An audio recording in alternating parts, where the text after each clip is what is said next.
We're a resilient community. We're going to try to bounce back from this. Hundreds of residents in 2 communities in central Illinois left with next to nothing after a late and rare round of severe weather hits the Midwest. Well, the town of Washington officially declared a disaster area by Governor Pat Quinn. This after an EF4 tornado ripped through the town Sunday morning. With it, nearly 400 homes destroyed, thousands more damaged. ABC News Channel 20's Mike Brooks live in Washington, Illinois tonight. Mike, bring us up to speed as night falls. Well, I'm standing here at the edge of a residential area here in Washington, and it doesn't really look like it. It's hard to even see where many of these homes were just absolutely destroyed, flattened. There's a few walls here and there, but otherwise most of it just looks like a giant debris field. Now, the town's had very restricted access for most of the day today, even to residents. We did find some residents, however, who made it back in. They're cleaning up and remembering what it was like when that tornado came through here on Sunday.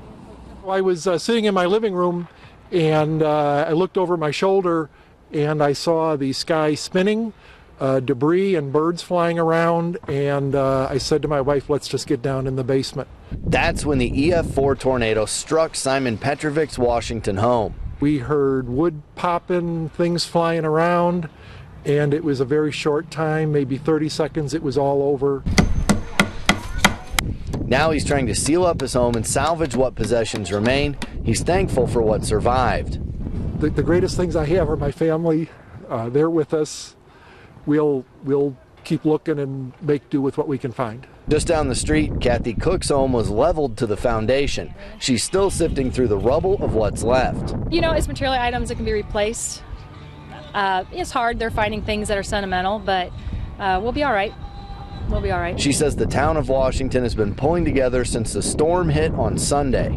But yeah, my text has been going off. Neighbors are, we weren't home, but I guess my neighbors had come down and they were yelling because they didn't know where we were. So definitely there was concern all around. So yeah, this is a very tight community that we live in. Both Kathy and Simon plan to rebuild right here in that same town.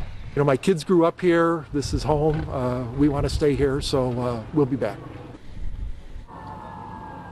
Nearly everybody we talked to today was actually very upbeat and just grateful to be alive. In fact, Kathy Cook, who we talked to for that story, said she was ecstatic when she found out that her dog survived. He was at home when the storm hit, but ended up several houses down with the neighbors, and that dog is in veterinary treatment today. Mike, obviously, us being here and seeing the pictures is one thing. Hard to comprehend what we're seeing, but being there is quite a different story. You're there, you've been there all day. Give us your impressions of what has struck you the most about what you've seen, what you've experienced.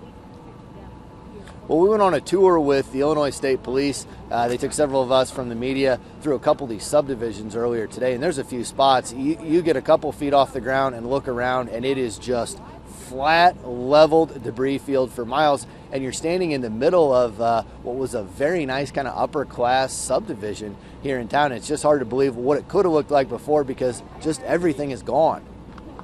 Mike, obviously it's night there and it's getting colder. Talk to us about the power. Do they have power there? There's still power, or there is power now in some parts of Washington. We spoke with some officials from Ameren here just a few minutes ago. They said they're working. They said yesterday at this time there were 47,000 people without power right around this area. Tonight they're down below 10,000, and they believe sometime tomorrow early evening they will have power restored to nearly everyone where it can be restored to. Some of these areas like this right here, they said they're basically just cutting power lines. But those homes that are still standing, they hope to have power back on tomorrow night. Reporting in Washington, Mike Brooks, ABC News Channel 20.